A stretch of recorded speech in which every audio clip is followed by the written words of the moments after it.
Malah mereka mempresentasikan foto dari fotokopi yang sangat tidak layak untuk menjadi bahan untuk menyatakan ijazah itu asli. Jadi saya curious ya, dari mana fotokopi itu yang jadi masalah? Fotokopi itu sama persis dengan fotokopi yang dipresentasikan oleh Dekan Fakultas Kehutanan UGM, Dr. Sigit Sunarta di tanggal 22 Oktober 2022. Ya masanya bulan Oktober. Artinya persis sama. Pada saat 22 Mei itu saya malah gini, apakah Bareskrim ini sedang memberikan tanda-tanda kepada kita gitu? SOS gitu kan. Jangan-jangan mereka itu mau menyampaikan kepada masyarakat ijazahnya sebenarnya nggak ada loh gitu. Bersuaralah Komnas HAM, kalau enggak bubarkan diri. Gitu, kita sudah nunggu ini. Kapan kita diterima komisioner? Apakah komisionernya ke luar negeri? Atau kemana? Kok susah sekali, katanya melayani kepentingan rakyat. Tetapi kita sudah datang ini, jurnalis sudah ada, YouTuber sudah ada, wartawan sudah ada. Kemana? Komisioner, ya, jangan kecewakan kami. Kalau memang kalian tidak bisa mengawasi lembaga-lembaga penegakan hukum seperti yang super power, super body seperti kepolisian, maka kalian nggak bernyali di posisi komisioner itu. Saya gantikan aja, bagaimana? Saya gantikan. Gimana Pak Prabowo Subianto? Angkat saya ketua Komnas HAM. Saya panggil itu Kapolri itu untuk RDP dia apa? Ya, saya bongkar itu rekayasa kepolisian itu. Ya, memang nyawa saya cuma satu, tapi lebih baik mati berjuang daripada mati jadi penjilat dan pengecut. Iya, sobat era sekalian, itu Dok yang sudah disampaikan. Rismon Sianipar marah-marah karena nggak tahu diterima apa enggak. Cuma tolong dokter sampaikan apa yang ingin disampaikan. Silakan Dok. Ya, bismillahirrahmanirrahim. Assalamualaikum warahmatullahi wabarakatuh. Waalaikumsalam warahmatullahi wabarakatuh. Sobat RH sekalian, sahabat sebangsa dan setanah air. Tadi pagi itu saya bersama tiga serangkai ya, RRT, Roy, Rismon, dan Tifa. RRT bersama dengan Republik Rakyat Tajina. Roy, Rismon, dan Tifa RRT menggeruduk ke Komnas HAM. Geruduknya geruduk sopan sih gitu. Nah kemudian Rismon tadi bukan marah-marah, itu orang Batak kalau bicara begitu. Iya, kalau saya kan orang itu rayuan tuh ya. Iya, kalau saya kan orang setengah Jawa, jadi ya bisa sudah bisa memahami bagaimana. Kata Rismon itu adek, aku cinta kau. Ada pertanyaan? Jadi mengungkapkan jatuh cintanya gitu dia. Ya intinya sebenarnya begini ya. Jadi Komnas itu kan Komisi Nasional Hak Asasi Manusia. Supaya diketahui oleh semua masyarakat bahwa kami sebenarnya sudah bersurat 3 kali ke Komnas ya, berkaitan dengan sejak kita diperkarakan oleh Joko Widodo ya, laporan polisi tanggal 30 April 2025. Itu total saya dengan kuasa hukum saya itu 3 kali. Kalau pokoknya kita tuh 3 kali tuh kita bersurat ke Komnas HAM. Pertama adalah ketika di awal peristiwa ini ya, kami mengadukan karena kami mengalami teror, intimidasi. Semua, bukan cuma saya, Rismon, kemudian Mas Roy juga ya, dan teman-teman yang lain tuh mengalami teror, intimidasi begitu ya, yang memang sangat mengganggu dan membahayakan tentu saja, sehingga kita ke Komnas HAM waktu itu. Dan kemudian kami juga sampaikan waktu itu bahwa kami sudah ke Human Rights Watch, kami sudah ke Amnesty International dan bergulir ke global. Artinya supaya mereka tahu. Tetapi pada saat kami mengirimkan surat yang pertama ya, bulan Mei ya 2025, tidak ada tanggapan dari Komnas HAM. Mereka cuma menjanjikan nanti akan mencari waktu agar komisioner di Komnas HAM itu bisa ketemu dengan kita, bisa menerima audiensi kita. Tapi nyatanya sampai dengan tanggal hari ini 11 Agustus 2025, Mei, Juni, Juli, Agustus ya berarti ya, 4 bulan ya berjalan, itu mereka sama sekali tidak menghubungi kita. Kemudian kuasa hukum kami itu bersurat lagi 2 kali ya, tanggal 14 Juli 2025 dan 4 Agustus 2025. 2-3 kali kan dari total. Sampai dengan hari ini kami tidak mendapatkan jawaban. Nah, pantaslah kalau sahabat saya Bang Rismon berdialog secara Batak tadi gitu ya. Karena kan untuk diketahui juga ya bahwa komisi-komisi ini, Komnas HAM, kemudian yang baru tempo hari kita datangi Kompolnas, kemudian tempo hari lagi Ombudsman, itu adalah komisi-komisi yang dibentuk oleh pemerintah, oleh negara ya, dan mereka itu digaji dengan uang pajak rakyat. Itu mereka itu posisinya itu stand beside us gitu loh. Stand beside us, bukan stand beside pemerintah. Tapi sepertinya ketika kita 3 kali ini bertemu dengan para komisioner itu, mulai dari Ombudsman, kemudian Kompolnas, dan hari ini kita paksa komisioner untuk bertemu dengan kita, itu tampaknya mereka tidak tahu di mana mereka harus menempatkan diri. Standing position mereka itu di mana gitu loh. Mereka itu dibentuk, tupoksi mereka jelas atas nama undang-undang bahwa mereka itu bertugas untuk mengawasi lembaga-lembaga pemerintah. Lembaga-lembaga yang didanai oleh APBN dan APBD, itu sudah jelas undang-undangnya. Artinya apa? Mereka tuh, mata mereka itu harus menghadap kepada lembaga-lembaga. Dalam konteks yang tadi saya sampaikan atau kami sampaikan kepada Komnas HAM adalah kepolisian. Bukan berada bukan berada bersama dengan lembaga-lembaga termasuk kepolisian. Kan gitu. Mereka bersama dengan kita, punggung mereka itu bersama dengan kita, menghadap kita bersama-sama, dan mata mereka itu menghadap kepada lembaga-lembaga secara tajam, mengawasi apakah pekerjaan lembaga-lembaga tersebut tidak bertentangan dengan hak asasi manusia. Kan begitu tuh harusnya. Tetapi saya melihat ya, mereka defensif gitu. Lucu kan, mereka nggak bikin salah apa-apa, tapi mereka malah defensif. Sehingga ketika kita bicara dalam konteks kita, berarti mereka ini seakan-akan berkomplot ini bersama dengan Joko Widodo yang melaporkan kita, melaporkan rakyat. Bukankah mereka seharusnya bersama dengan kita? Ya, seharusnya mereka tuh bersama dengan kita. Justru mereka harusnya bertanya dengan Joko Widodo, mengapa kamu melaporkan rakyat ini yang sedang menegakkan kebenaran atas keaslian dari dokumen, kan gitu. Di sini kan kita menjadi aneh gitu ya, karena kita yang sedang mempertanyakan dan meneliti tentang kebenaran dokumen yang jelas ya dipakai oleh seseorang untuk memperoleh jabatannya selama 20 tahun. Seharusnya Komnas HAM itu berpihak kepada kita, bukan kemudian malah menjadi defensif gitu.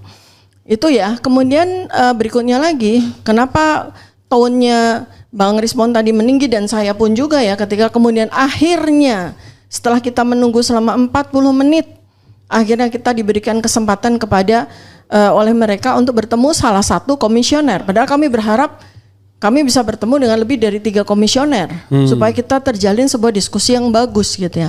Ternyata yang menemui kita tuh setelah 3 bulan ya, itu hanya 1 komisioner. Maka ketika kemudian kita bertemu, saya sampaikan, apalagi ketika kemudian mereka tuh seperti bergegas dan tergesa-gesa, saya sampaikan begini, Pak, Bapak itu tugasnya dengan gaji, dengan penghasilan yang kami berikan dengan uang pajak kami, Bapak itu sabar, menunggu sampai kami semua menyampaikan aduan kami, menyampaikan unek-unek kami, ini kami semua datang. Mewakili 12 orang yang sekarang ini menjadi terlapor. Jadi Bapak sabar. Saya katakan seperti itu. Dan kemudian ada persoalan yang mengagetkan juga di kami. Karena ternyata surat itu belum diterima oleh komisioner loh. Surat yang kami sampaikan selama 3 kali itu belum diterima sama komisioner, belum dibaca sama komisioner. Bahkan mereka staf administrasi mereka itu nyari-nyari seperti itu, mencari-cari. Dan mereka menyatakan bahwa kami nggak dapat surat itu, padahal kami udah dapat tanda terima dan udah saya tunjukkan nih tanda terimanya, ada capnya kalian. Mereka masih bisa mengelak, mereka menerima surat dari kami. Nah, kemudian setelah diakui, akhirnya surat itu ada. Kemudian setelah menunggu kurang lebih 40 menit, kami diterima di satu ruangan yang sangat tidak memadai sebetulnya. Karena harapan kami mendapatkan kesempatan untuk presentasi. Kami udah siapkan bahannya. Saya, Mas Roy Suryo, dan Bang Rismon itu sudah siap bahannya untuk kami presentasikan. Kami siapkan agar masyarakat tuh bisa melihat apa yang kami sampaikan. Ternyata tidak ada fasilitas itu, sehingga kita cuma narasi aja. Itu hal yang menurut kami kok nggak profesional ya di dalam menghadapi aduan masyarakat seperti ini. Nah kemudian ketika di ruangan juga satu komisioner ya didampingi oleh satu staf, mereka masih bersitegang soal surat karena si komisioner ini menyatakan bahwa mereka belum menerima surat dari kami.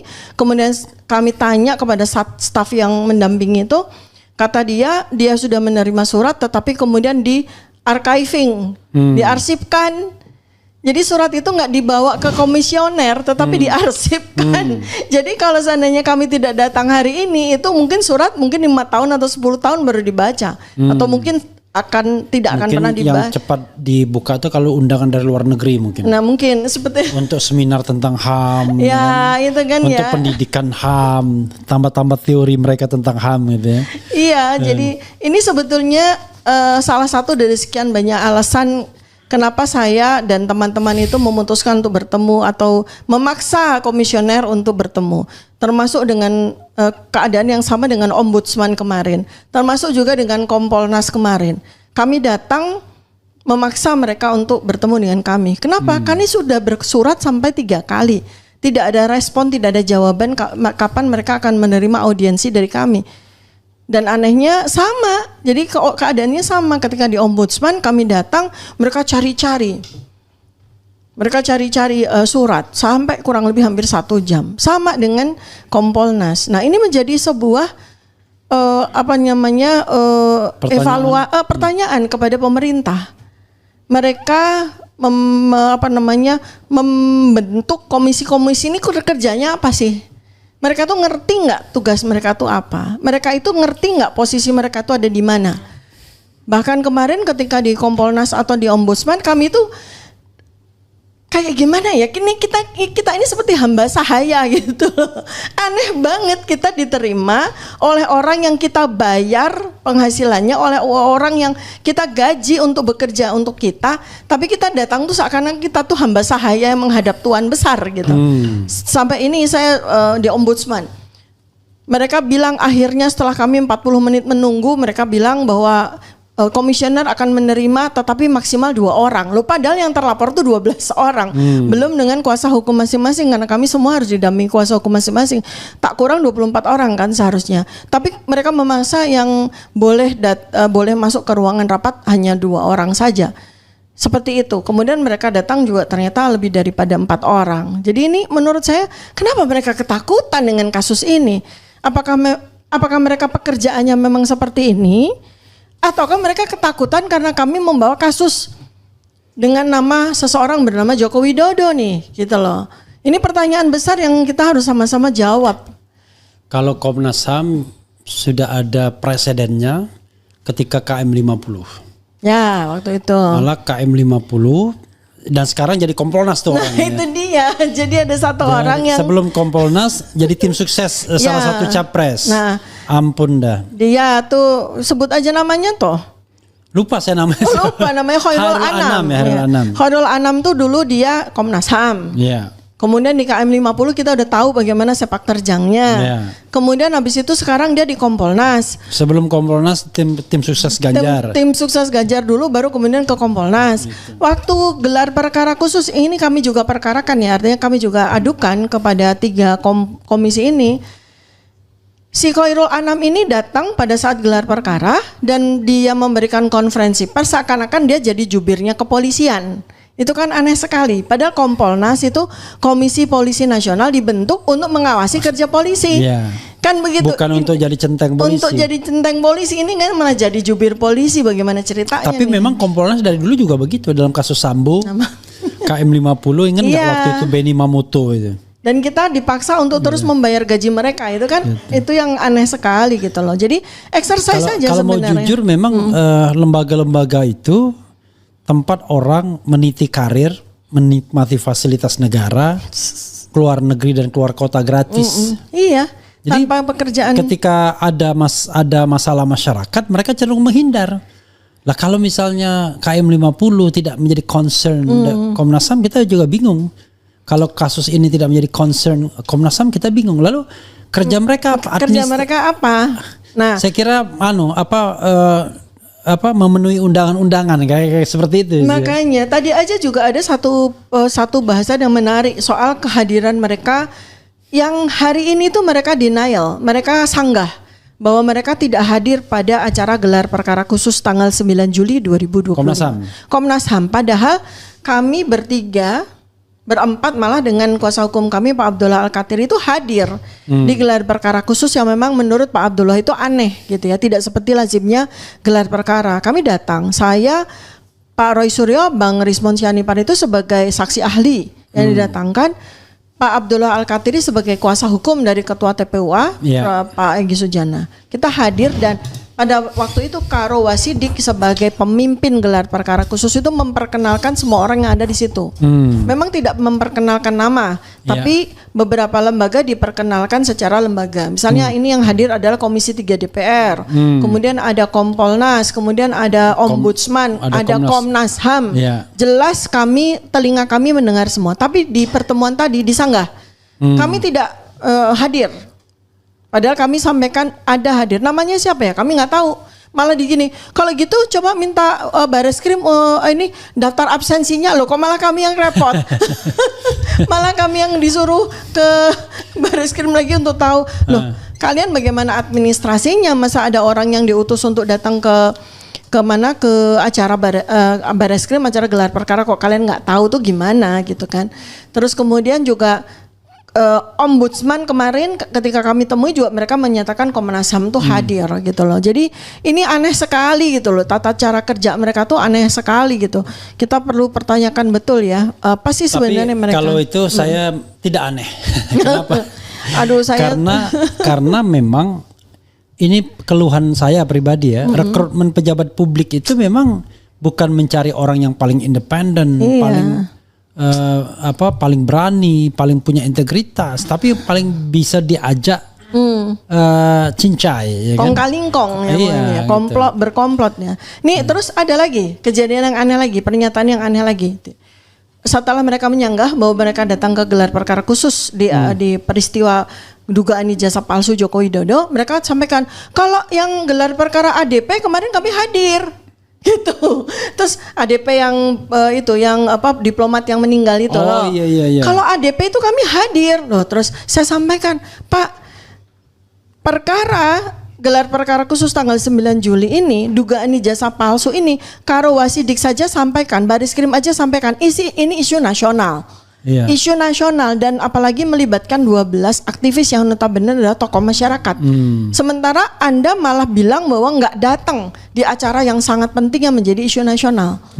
Dan di mana kami mengalami kriminalisasi, nggak ada tindak pidana sama sekali, tapi kami dikriminalisasi. Malah Anda bilang Anda nggak datang, malah sebuah perkara yang hanya melibatkan satu orang aja, Anda malah convince datang. Itu kan aneh sekali dari sisi hak asasi manusia. Di mana nih letak hak asasi manusia berada? Saya bilang seperti itu. Kalau Anda bilang Anda datang di perkara, bukan saya ingin mengecilkan perkara ADP ya. Bukan saya ingin equality before the law ya. Artinya Anda pun datang pada sebuah peristiwa dugaan pembunuhan dari seorang diplomat, tapi Anda bilang Anda nggak datang pada saat ada 12 tokoh masyarakat dikriminalisasi. Itu kan aneh sekali. Saya rasa dari Bareskrim pasti jawabannya pasti berbeda, saya bilang gitu kan. Seperti itu. Jadi ya intinya kita exercise aja. Pertama, apakah Anda bekerja dengan benar gitu kan? Apakah Anda tahu tupoksi Anda? Karena kelihatannya pada nggak tahu tupoksinya gitu. Tupoksinya jadi dalam tanda kutip jadi pengawalnya Joko Widodo nih jadinya. Itu sama gitu. Dengan siapa Natalius Pigai kan? Nah, begitu Menteri HAM. Waktu di luar, wah selalu dia membawa-bawa pengalamannya sebagai orang Komnas HAM. Begitu jadi Menteri HAM, ya memble juga. Saya bilang, udahlah nggak usah susah-susah. Anda buka aja lah KM 50 itu kan. Wah, hanya bukan tugas saya loh. Tugas Anda mewacanakan.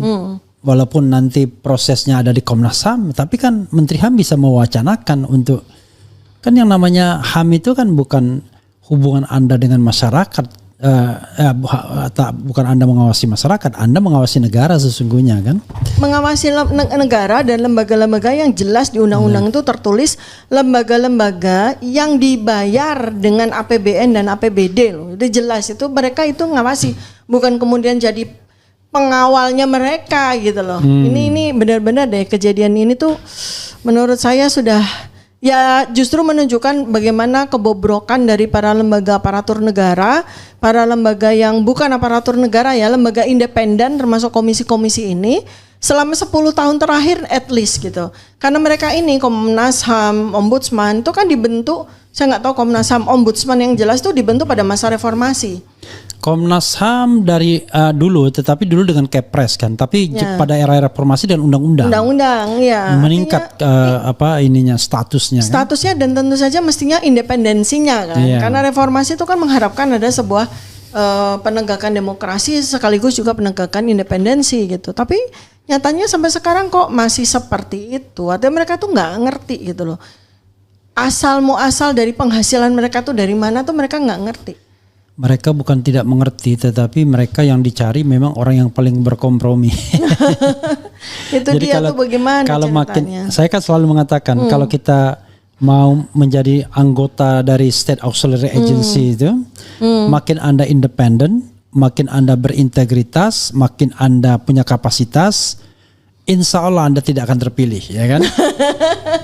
Jadi dengan 3 tas itu Anda tidak terpilih, kecuali isi tas mungkin ya. Tas itu integritas, kapasitas, dan netralitas, ya. Nah, insya Allah Anda nggak akan terpilih. Kalau kita memenuhi 3 tas itu, maka insya Allah kita tidak akan terpilih. Tidak akan terpilih. Itu. Tadi balik lagi untuk semua jabatan publik.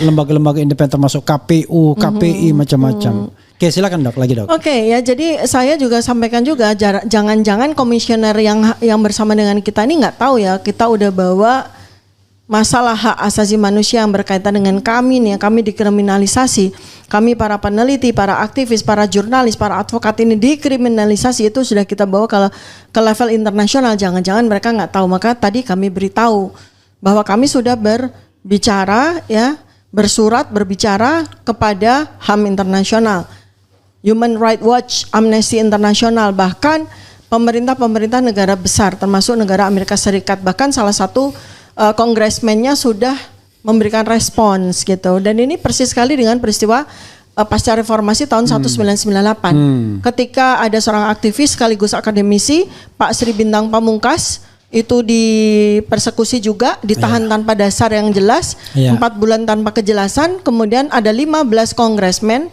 15 senator memberi surat kepada Presiden B.J. Habibie.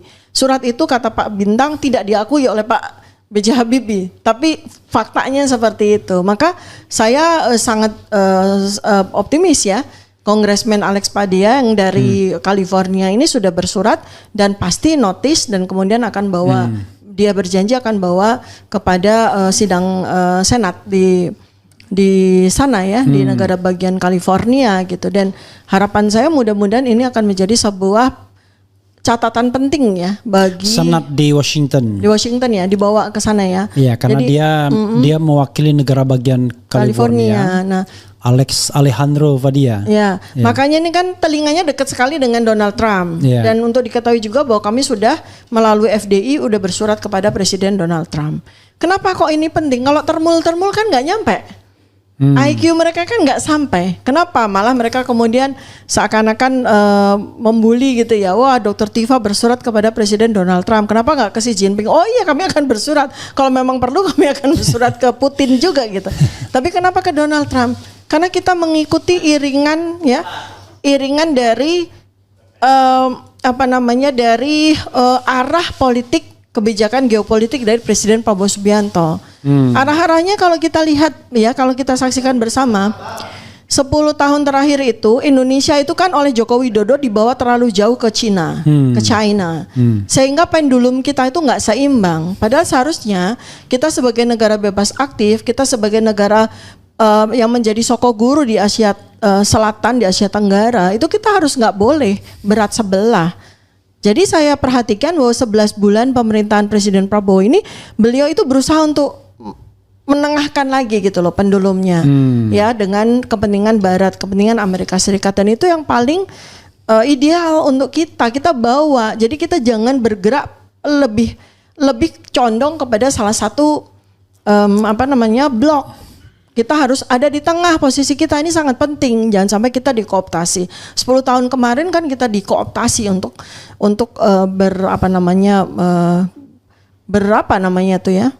di bawah koordinasi dari RRC gitu, Republik Rakyat China gitu. Maka ini kan ketika kenapa saya sampaikan bahwa kita dalam konteks kasus isu nasional ini bukan lagi sekedar ijazah palsu, dugaan ijazah palsu ya. Ini isu nasional, masalah besar ini. Maka kita pun bersurat kepada beberapa pihak yang kita anggap itu membantu juga kebijakan politik, arah kebijakan politik dari Presiden Prabowo. Gitu. Itu yang penting supaya diketahui oleh para termul. Kemudian berikutnya lagi ya, setelah kita ke Komnas HAM yang saya nggak tahu tuh paham atau tidak, pokoknya yang penting kita sudah sampaikan ya. Kemudian kita sampaikan lah seperti yang seharusnya kita perlu sampaikan kepada mereka. Yang penting apa? Yang penting buat saya media masuk ke ruangan tersebut karena nggak terlalu major ya kalau misalnya, karena nggak ada diskusi juga. Tidak ada diskusi sama sekali. Mereka itu cuma datang, duduk dan mendengarkan apa yang kami sampaikan. Nggak ada feedback, nggak ada diskusi, nggak ada tanya jawab sama sekali. Jadi itu Komnas HAM. Komnas HAM. Jadi nggak ada diskusi sama sekali, nggak ada masukan sama sekali. Ya udah, yang penting media masuk itu aja, sehingga masyarakat tuh tahu apa sesungguhnya terjadi dan apa yang sesungguhnya ingin kami sampaikan dan yang seharusnya dilakukan oleh Komnas HAM.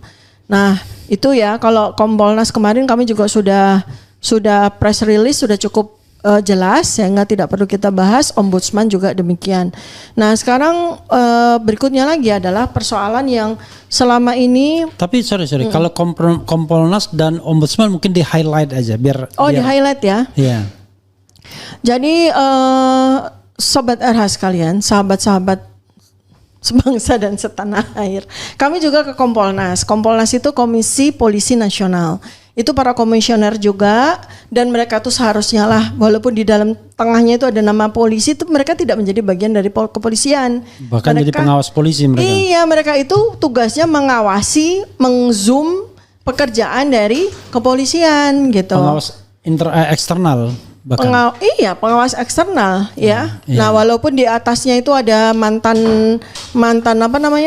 Kapolri ya, ada Tito Karnavian sebagai wakil ketuanya Kompolnas ya, tapi posisi mereka itu sudah ex officio kan, Mendagri ya. Enggak day to day. Betul, maka mereka itu harusnya mengawasi pekerjaan dari kepolisian. Nah, kemarin kami udah sampaikan semua ini cacat prosedur. Gelar perkara itu cacat prosedur. Kemudian banyak sekali pasal-pasal yang dilanggar, bahkan pasal-pasal dari Perkap Polri, peraturan Kapolri sendiri itu dilanggar ya.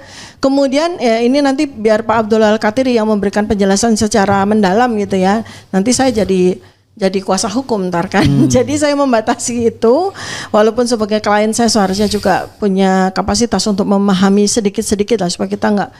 Ini juga sebetulnya kalau saya bilang pengalaman pertama ini amat sangat bagus untuk saya. Karena selama ini saya selalu bilang, saya tidak memahami ilmu hukum sama sekali.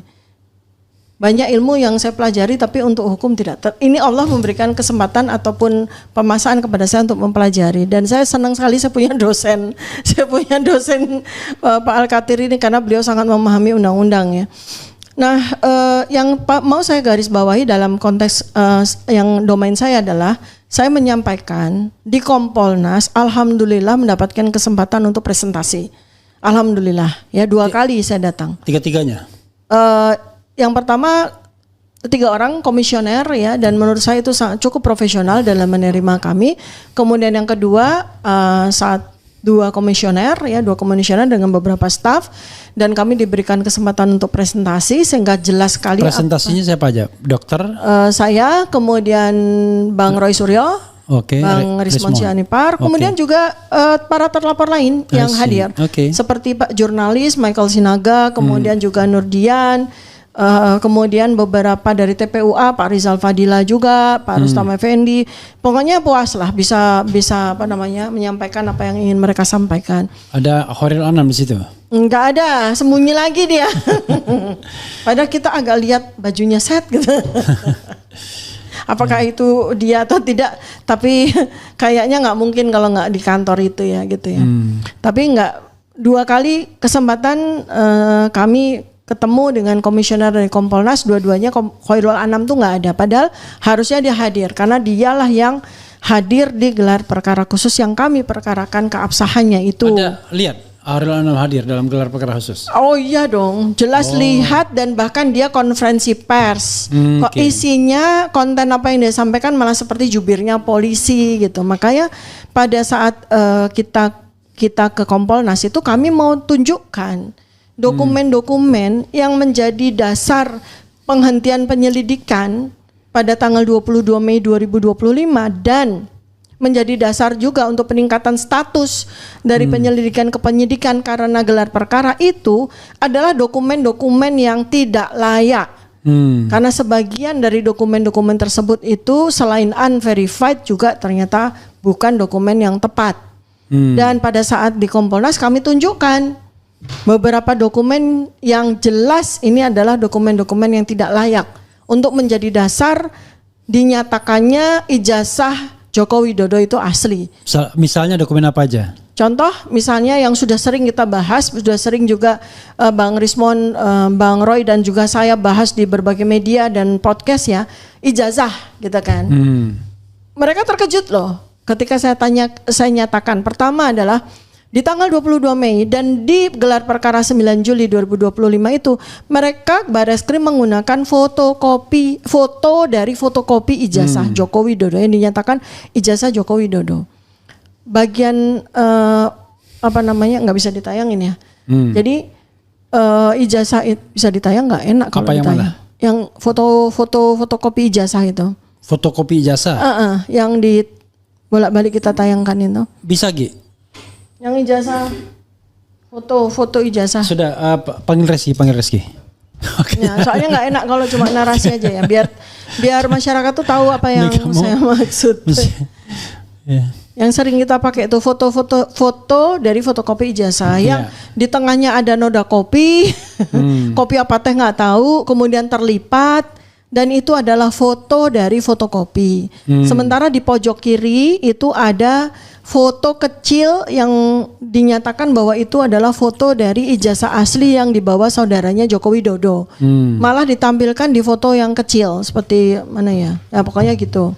Nanti Mas Ogi cariin ya. Nah, kenapa pada saat gelar perkara maupun pada saat presentasi Bareskrim mereka tidak menampilkan foto dari ijazah, padahal mereka menahan atau menerima ijazah itu dari Joko Widodo beberapa hari. Kenapa mereka nggak foto? Malah mereka mempresentasikan foto dari fotokopi yang sangat tidak layak untuk menjadi bahan untuk menyatakan ijazah itu asli. Jadi saya curious ya, dari mana fotokopi itu yang jadi masalah? Nah, fotokopi itu sama persis dengan fotokopi yang dipresentasikan oleh Dekan Fakultas Kehutanan UGM, Dr. Sigit Sunarta di tanggal 22 Oktober 2022. Ya masanya bulan Oktober. Artinya persis sama. Mereka mendapatkan fotokopi itu bukan karena mereka mengkopi ijazah. Iya, yang katanya disampaikan oleh Joko Widodo beberapa hari yang lalu kan gitu. Kok mereka tidak memfotokopi atau tidak memfoto ijazah yang katanya ijazahnya Joko Widodo itu yang sempat dititipkan ke mereka di Bareskrim. Itu kan jangan-jangan Joko Widodo ini nggak memberikan ijazah, cuma ngomong doang gitu kan.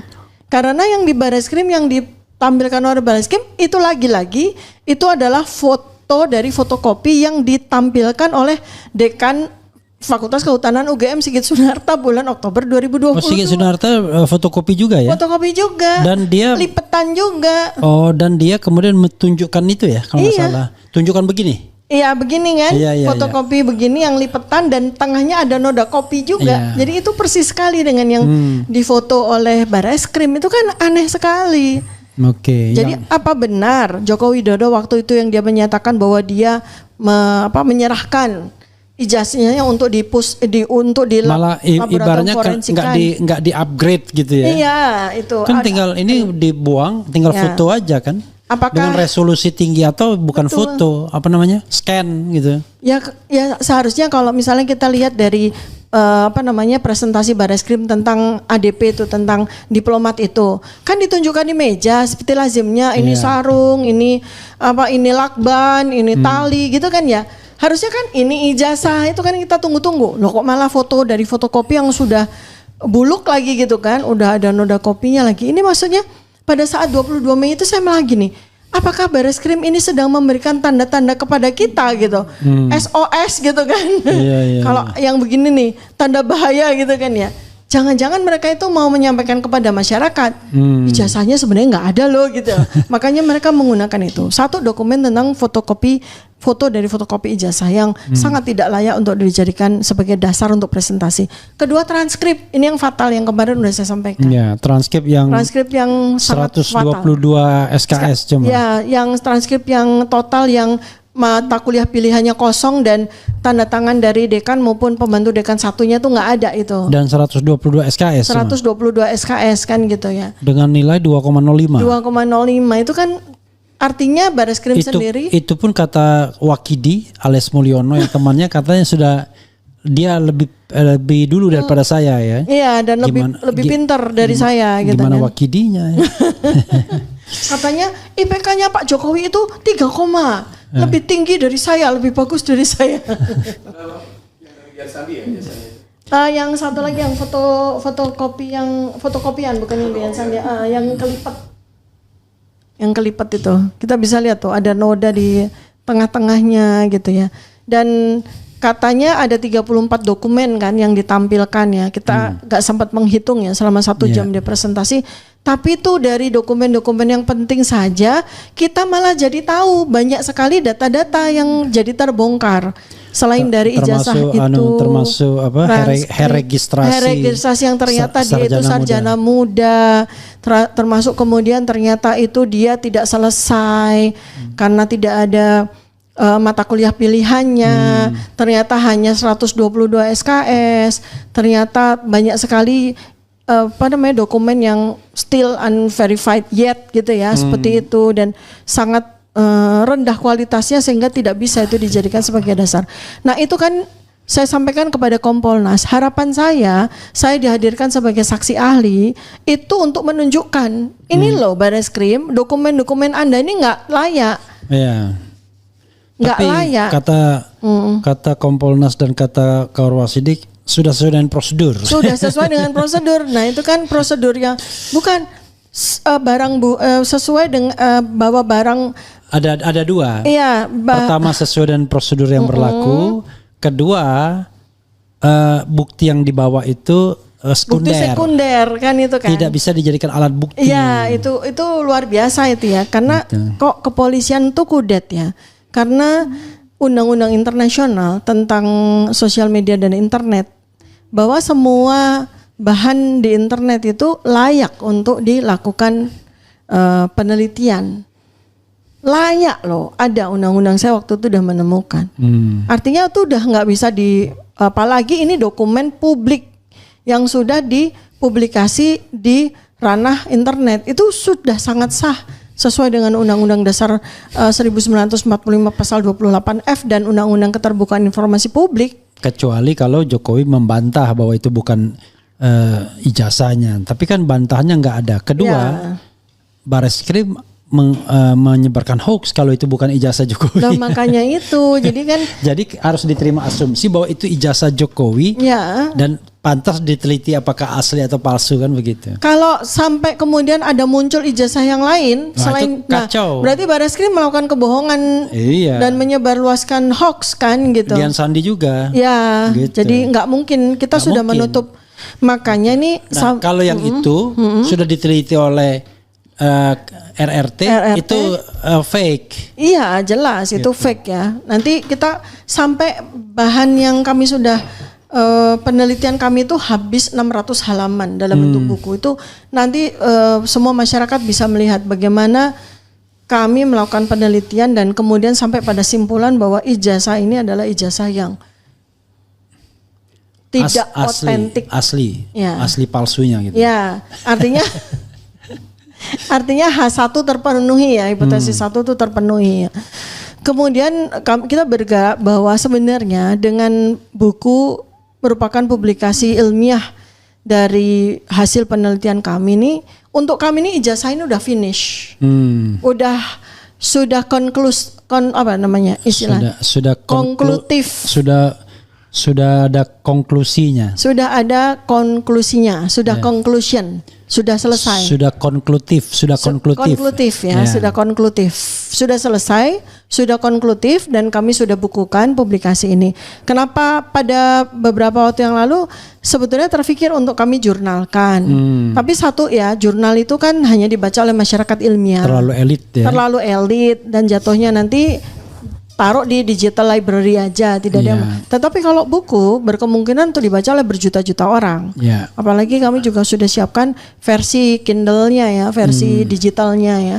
Yang bisa dari WA ke WA. Ya, Seperti Bambang Tri kan dari WA ke WA kan. Pada suatu ketika nanti ya gitu ya. Kemudian untuk kami ingin menghargai, jadi sama-sama kita menghargai karya intelektual ya. Jadi di awal sehingga kami Amazonkan tuh buku dan dual language ya. Jadi kami cetak dalam versi bahasa Indonesia dan bahasa Inggris. Saya tanya, itu sudah 100% jadi? 90%. Oh 90%. 90%. Oh kapan mau di Kita soft launching nanti insya Allah di 18 Agustus nanti. Itu Soft launching. Soft launchingnya di Jakarta?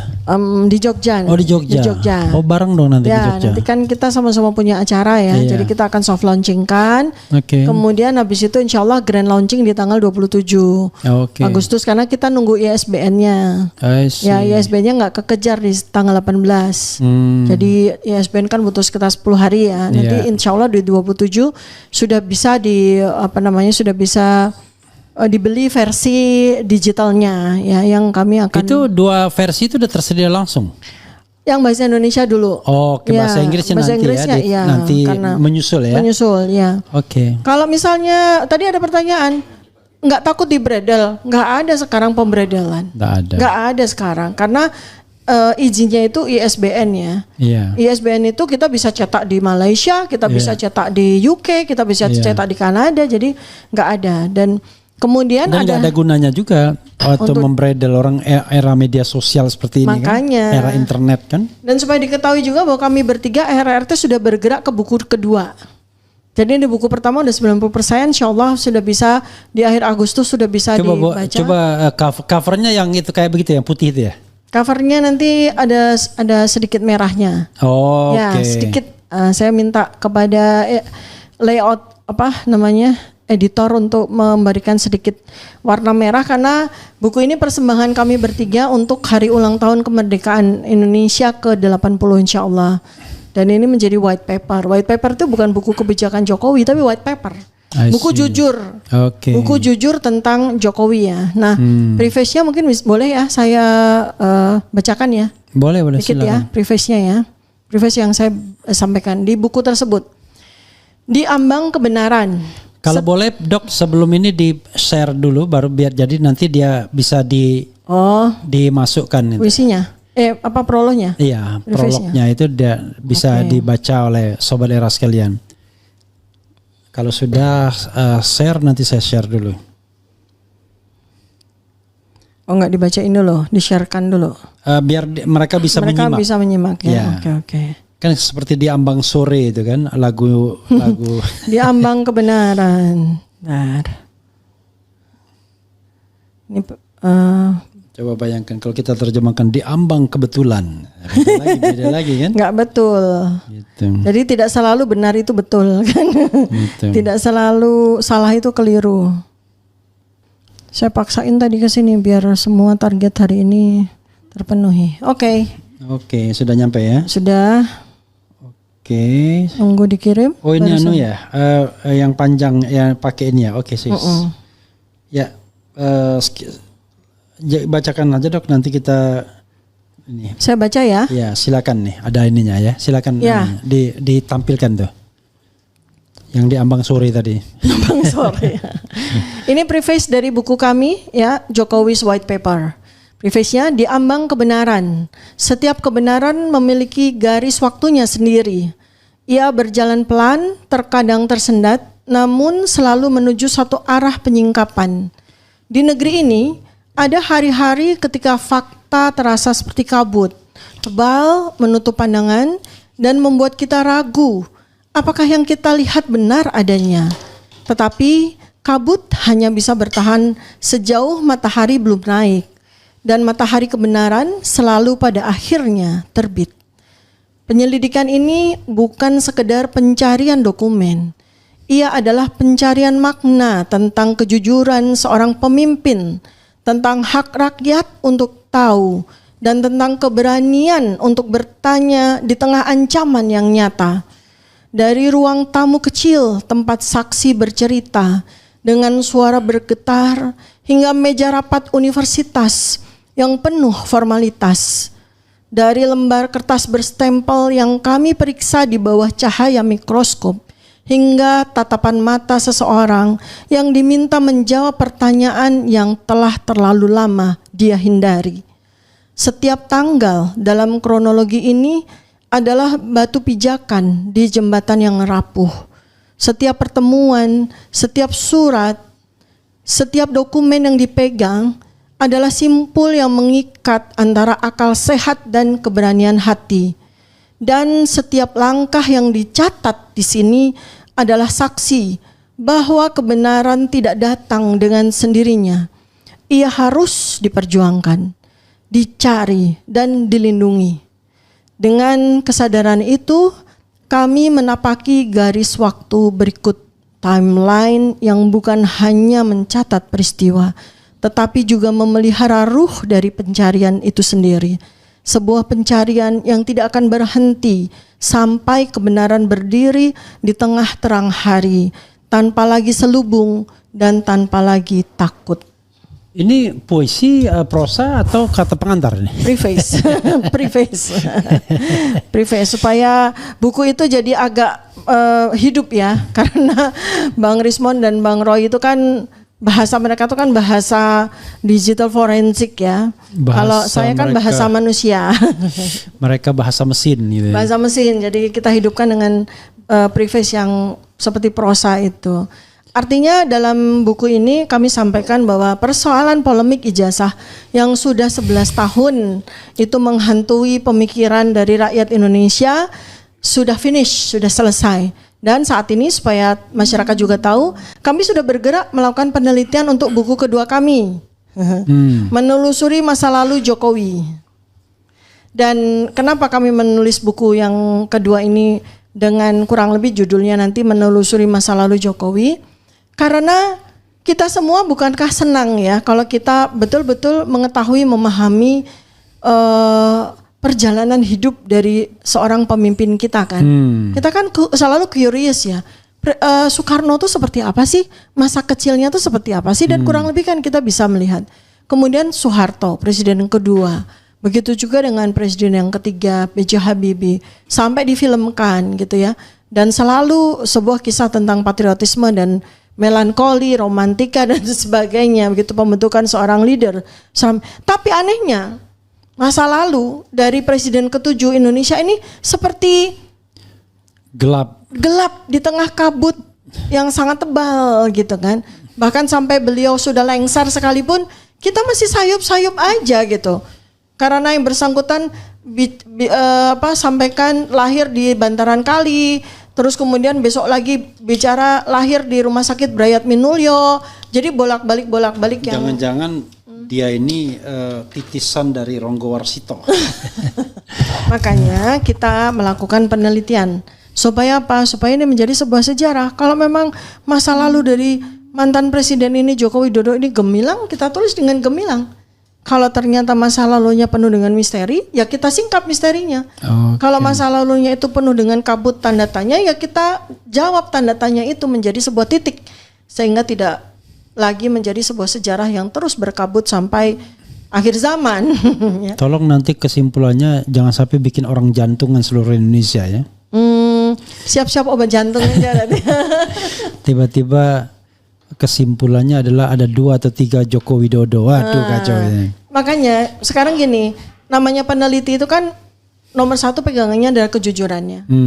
Ya, veritas, probitas, justisia gitu. Kejujuran, kebenaran, keadilan lah, kurang lebih seperti itu ya. Jadi itu tugas kami. Kalau memang masa lalunya gemilang ya kami tulis kegemilangan itu. Kalau memang Joko Widodo lah keturunan dari raja apalah gitu yang lahir yang ada di tahun 200 Masehi misalnya, ya kita tulis gitu. Jadi jangan khawatir. Tetapi kalau memang ternyata ada masa lalu yang membuat kita harus minum obat jantung, ya minum obat jantung dulu gitu kan ya. Seperti itu. Kenapa? Karena sejarah itu bukan histori ya. Sejarah itu pohon artinya. Kita nggak mengikuti bahasa Inggris, karena bahasa Inggris itu sejarah itu history. Ceritanya dia yang menulis ceritanya gitu ya. Laki-laki lagi. Ceritanya ya his lagi gitu kan. Kalau sejarah bahasa Indonesia itu artinya sajaroh. Sajaroh itu pohon. Dari bahasa Arab. Ya, pohon ya. Pohon itu tegak berdiri dengan penuh keberanian ya, menyimpan kebenaran. Nah, makanya itu yang kami akan tulis supaya tidak, sekali lagi Pak Jokowi harus tampil secara utuh. Kalau memang ijazahnya ternyata tidak otentik, ya tampillah secara utuh. Saya membayangkan kira-kira dokter menggunakan narsum Sylvester nggak? Kasihan nanti nggak nyampe dia. Freddy Damanik gimana? Freddy Damanik. Gitu. Ya, tentu saja yang paling pas ya, salah satu yang kita jadikan narasumber yang paling pas itu kan Bambang Tri ya. Dia ini kan whistleblower. Jadi saya tadi juga sampaikan di Komnas HAM. Bambang Tri itu whistleblower loh. Dia itu terlindungi oleh pasal 10.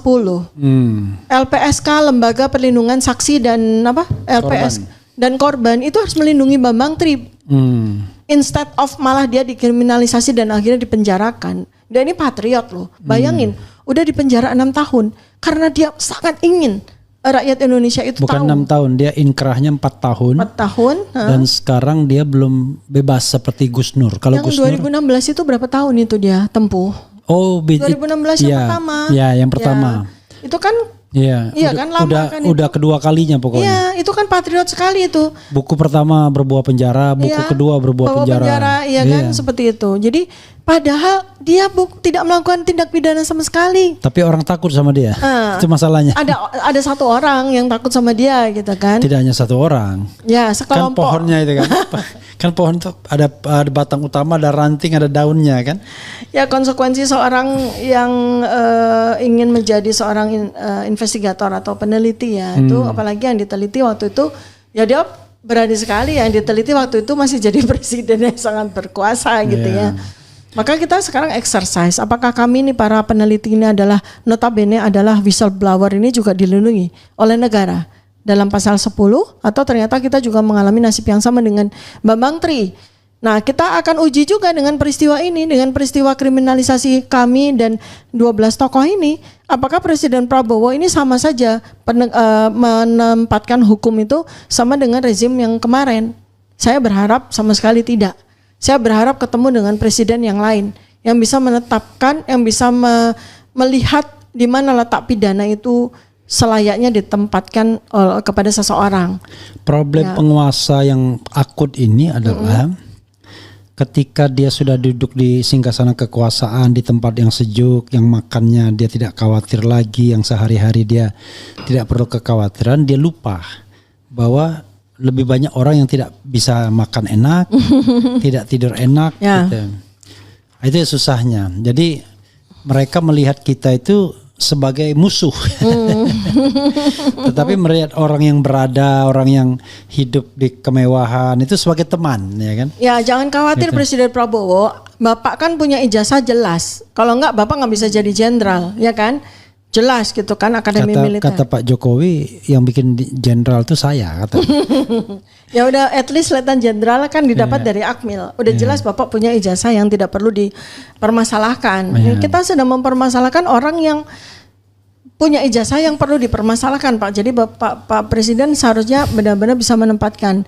Dan jangan salah ya Pak, musuhnya musuh itu teman loh Pak. Jadi hati-hati ya, musuhnya musuh itu teman Bapak. Musuhnya musuh itu teman Bapak. Jadi kami itu adalah temannya Bapak, temannya Presiden. Jadi ini exercise-nya sekarang Bapak sudah bagus menempatkan abolisi dan amnesti kepada orang-orang yang notabene adalah musuhnya Joko Widodo.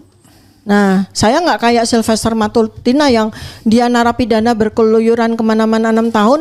Setelah ketahuan dia napi, dia minta-minta amnesti gitu. Orang di penjara aja belum udah minta amnesti. Kita sih enggak gitu. Kita tidak akan minta abolisi atau amnesti karena jelas bahwa kami tidak melakukan tindak pidana sama sekali. Oh, kalau abolisi enggak ada masalah karena abolisi itu menghilangkan tindak pidana. Maksudnya menghilangkan tindak pidana maksudnya gimana? Ada tindak pidana? Enggak ada. Bedanya abolisi sama amnesti, kalau amnesti pengampunan, kalau abolisi dihapuskan. Sesuatu yang sudah pernah dituduhkan. Iya. Nah, kan seolah-olah tidak pernah ada. Jadi Tom Lembong seolah-olah tidak pernah ada. Iya. Ya. Tom Lembong itu sekarang ini statusnya adalah tidak pernah dihukum, tidak pernah diproses, tidak pernah dianggap terdakwa korupsi atau tersangka korupsi. Artinya seolah-olah tidak ada tindak pidana kan? Iya, bukan seolah-olah. Tidak ada at all. Dia tidak ada at all. Tapi kan kita gini, dalam hukum itu ada, tapi dianggap tidak ada.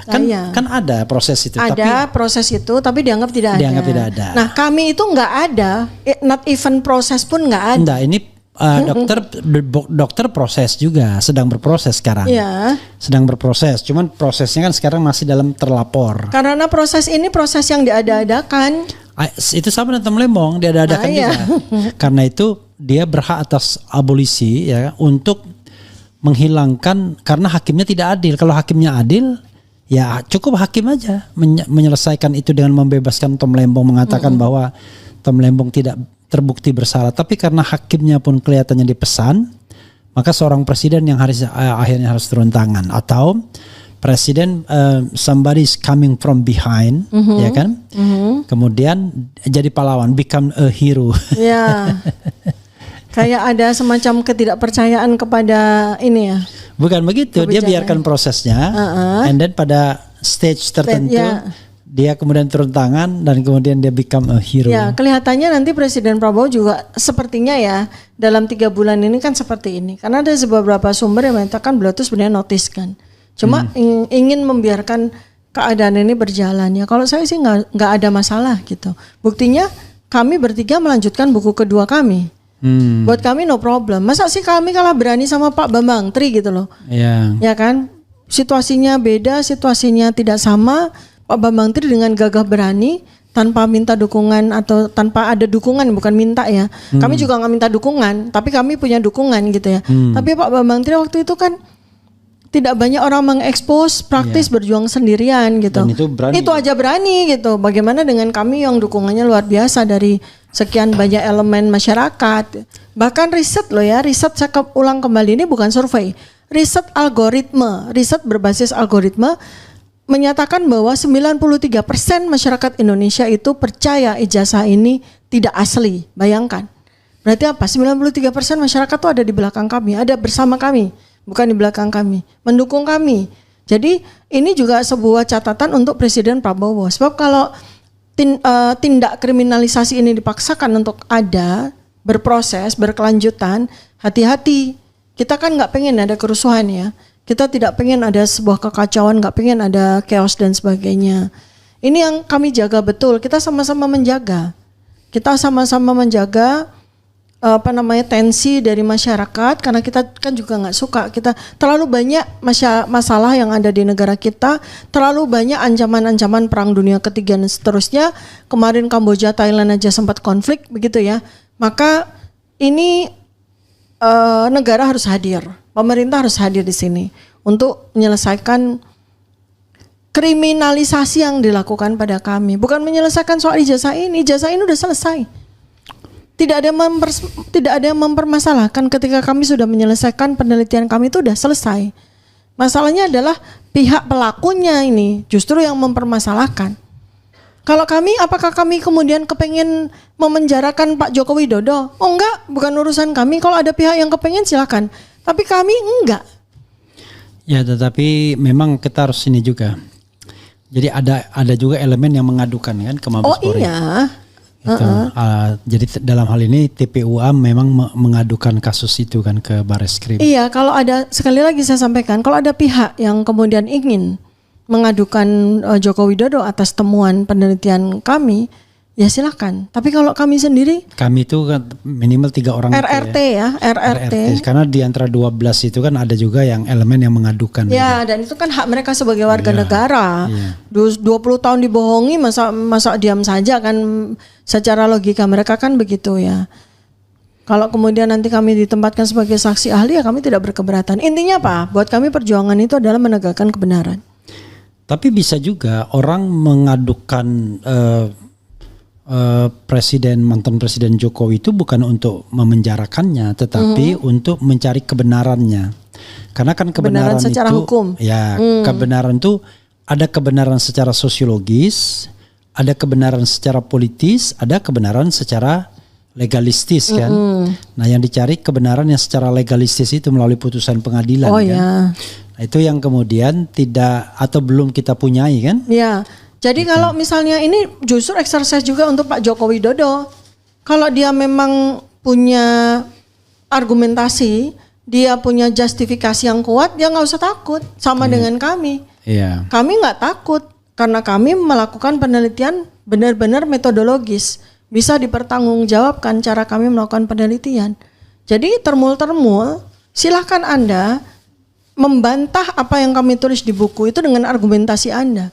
Riset dibalas dengan riset, buku dibalas dengan buku, jurnal dibalas dengan jurnal.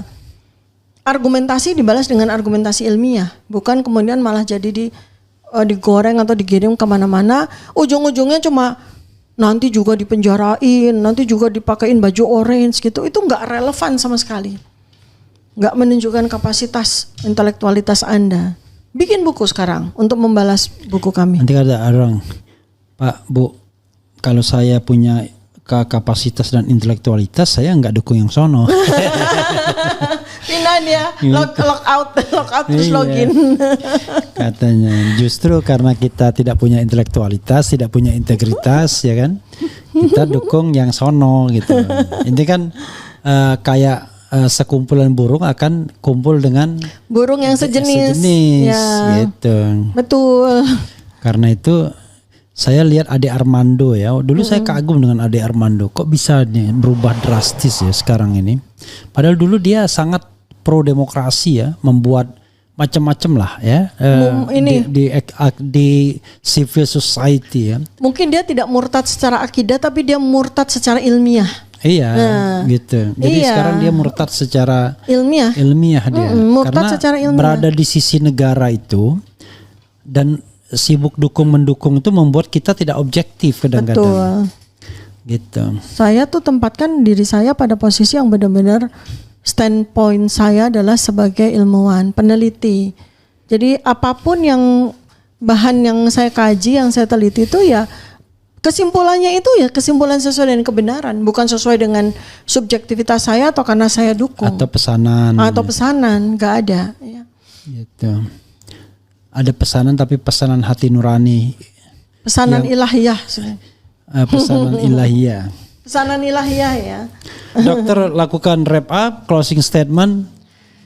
Ya, pertama adalah dari sisi pengalaman kami yang tadi sudah sampaikan, bertemu dengan para komisioner dari Komnas HAM, Kompolnas maupun Ombudsman ya. Kami cukup terkejut ya karena secara administratif mereka ternyata kurang profesional ya, terbukti dari beberapa surat yang sudah kami layangkan ternyata tidak direspon, malah cuma di archive ya, sehingga memaksa kami untuk mendatangi agar komisioner itu mau bertemu dengan kami, dan kami sudah sampaikan apa yang seharusnya kami sampaikan, yaitu kebenaran. Apa yang nanti mereka akan lakukan, apa mereka jalankan, memberikan masukan kepada presiden, ya kita serahkan kepada Allah SWT dan kita serahkan kepada hati nurani mereka. Kemudian dari sisi ijazah sendiri ya, polemik ijazah dugaan ijazah palsu ini yang sudah berkembang di masyarakat sejak 10 tahun, dan saya juga sampaikan kepada 3 komisi bahwa Anda mungkin tidak tahu situasi di lapangan pada masyarakat. Ya, masyarakat itu sudah gelisah, sudah ingin polemik ini terjawab sejak 2016. Tetapi yang ada malah para whistleblower, orang-orang yang berani seperti Pak Bambang Tri, Gus Nur juga malah dikriminalisasi. Dan tidak tertutup kemungkinan 12 orang bahkan lebih yang saat ini termasuk dengan saya ini juga sudah mengalami kriminalisasi. Hanya sekedar untuk membungkam. Yakinlah, mau dibungkam 100 atau 1000 orang itu akan memanggil 100.000 orang, sejuta orang yang lain untuk mengawal kebenaran ini.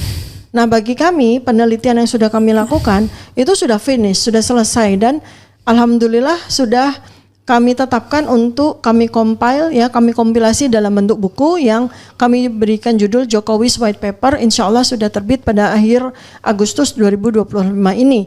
Dan untuk diketahui masyarakat juga bahwa kami bergerak sekarang melakukan penelitian buku kedua yang terkait dengan masa lalu Joko Widodo, sehingga masyarakat benar-benar akan bisa sangat mengenal seorang pribadi Joko Widodo seperti apa, masa kecilnya seperti apa, tidak lagi gelap gulita, sehingga apapun bisa diambil sebagai pelajaran bagi masyarakat sekarang dan masa depan. Kemudian berikutnya lagi adalah bahwa banyak sekali prosedur yang kami sampaikan melalui 3 komisi tadi, ya, banyak prosedur terkait dengan gelar perkara dan terkait dengan kedudukan kami yang dikriminalisasi menggunakan pasal-pasal yang sudah tidak pada tempatnya lagi, pasal-pasal yang tidak layak oleh termul-termulnya Pak Joko Widodo ini. Dan kami di sini sampaikan negara harus hadir, pemerintah harus hadir, Presiden Prabowo Subianto harus memberikan intervensi agar tidak menjadi presiden di kemudian hari. Bagaimana kami sangat ingin rezimnya Presiden Prabowo ini seperti memberikan sebuah optimisme kepada kami dengan pemberian abolisi dan amnesti kepada para tokoh dan aktivis serta orang-orang yang kritis terhadap Joko Widodo dan kemudian dikriminalisasi. Itu kami sangat appreciate. Nah, mudah-mudahan itu menjadi sebuah wajah baru bagi penegakan hukum di Indonesia melalui pemerintah Presiden Prabowo. Mudah-mudahan beliau mendengarkan apa yang saya sampaikan dan melalui juga titipan pesan kami dari yang kami titipkan kepada para komisioner, ya, di 3 komisi tadi, Komnas HAM, Kompolnas, dan Ombudsman. Terima kasih. Tunggu kehadiran buku kami Jokowi's White Paper. Insya Allah mulai 27 Agustus 2025 sudah bisa Anda pesan, ya. Terima kasih Bang Refli atas pandangannya. Oke, sobat era sekalian, ya. Saya sengaja membiarkan Dr. Tifa berbicara karena membuat saya menjadi tidak lelah. Cukup 1-2 pertanyaan dan kemudian saya biarkan lokomotif itu berjalan dengan sendirinya. Asik kalau nggak banyak dipotong. Oke, silakan sobat era sekalian, tanggal 27 nanti, ya, kalau mau membaca the white paper, ya, Jokowi's white paper, itu dapat di mana nantinya? Nah, ini yang pertama edisi digital, ya, bahasa Indonesia, okay. Edisi digital, mungkin di Kindle, mungkin di Google Book atau di Amazon, ya. Oke, nanti diumumkan, ya. Ya. Oke, sobat era sekalian, terima kasih, Dok, ya. Wassalamualaikum warahmatullahi wabarakatuh.